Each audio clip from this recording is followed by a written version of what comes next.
Mhm. My approach, I can tell you what my approach Yeah. always was. What worked at MTC? Yeah, yeah. Yeah. Well, I implemented 2 or 3 things in managing each department that, for me, work really well. One is, and I can't show it now because I don't have it prepared, but I used mind maps for every Yeah. department. So the mind map, my method of mind mapping was, so you'd have on the left border a box that said, finance group, and then it'd be the same for every department. But what were the responsibilities of finance? So accounting reports, uh, cash management, credit management. Uh, there were at least 12 different major areas of interest in Hmm. finance group. And under each one of those areas of interest, there would be a series of boxes of what were the subtasks and the sub-initiatives in that particular area.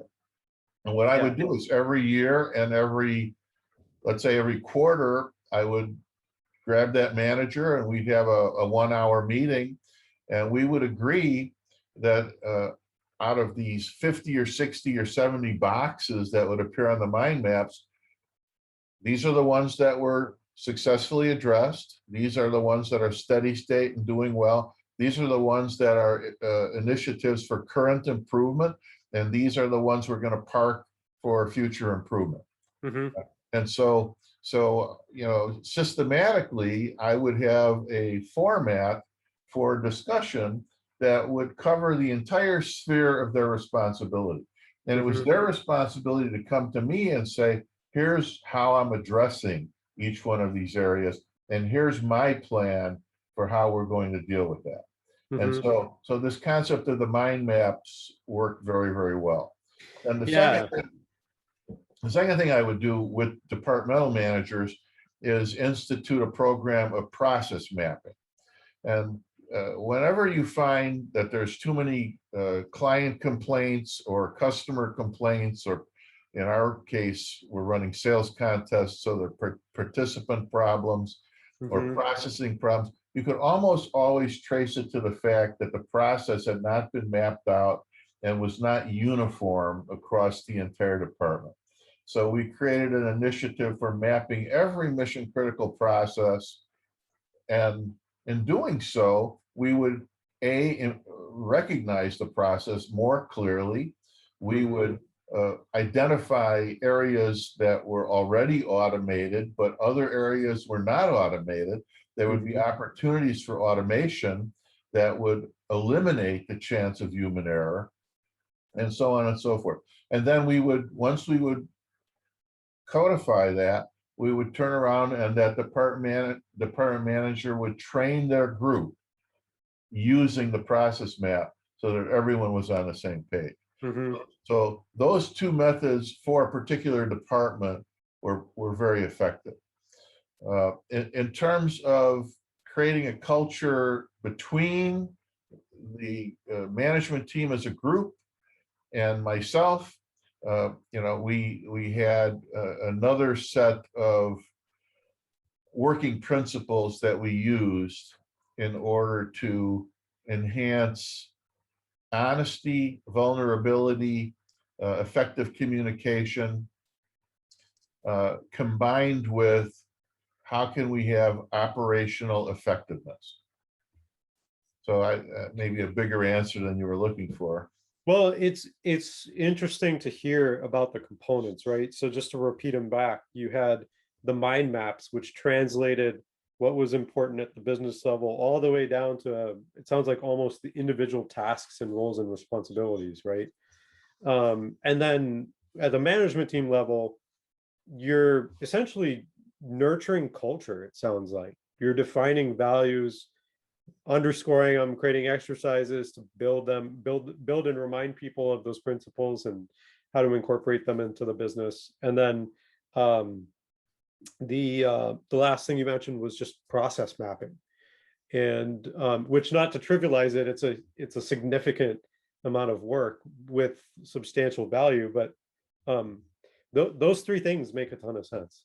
So, Uh, so one other thing I want to add though, uh, and it's what I would call, from the title of a book, Four Disciplines of Execution. mhm.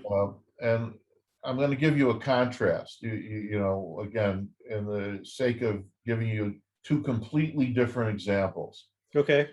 So I would say about somewhere around 2014 or so, maybe 2013, one of our VPs wanted to take the management team on an exercise for identifying the company's objectives, Okay. department by department, and as strategic as possible. We spent 3 days trying to identify and agree on all the things that we wanted to accomplish. Okay. Well, do you care to take a guess as to how many items appeared on that list? Too many or too few is the obvious answer, but Well, which one just was it in this case? pick a number, any number that you want to care.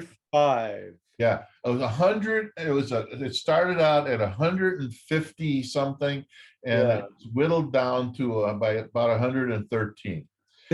And yeah, Okay. and so we went through this exercise, and I would say at the end of the year, that was sort of our operating plan for the year. At the end of the year, we probably got maybe 60 out of 113 accomplished, which is not bad. Wow. Yeah, that's pretty That's not good. bad. There's nothing to complain about there. But here's the contrast. Once we went through the training on the four disciplines of execution, we threw that whole thing in the trash can Mhm. because that was very granular, ultimately too granular. And uh, as far as trying to drive organizational clarity, the best answer to the question is, what two or three things are most important for us to accomplish this year? And if there is a list of 120 things that's going to come out of that, fine. But the thing that has to be ultra clear to the entire company, to the management team, to every single person, they should be able to repeat back to you, what are this year's goals? Yeah. And if they can't repeat back to you, you have a job to do in terms of communication and overemphasizing, over communicating over and over and over again until they eat, live, breathe, and sleep those three objectives. That's the only way you're going to make a quantum style improvement in what the company can accomplish.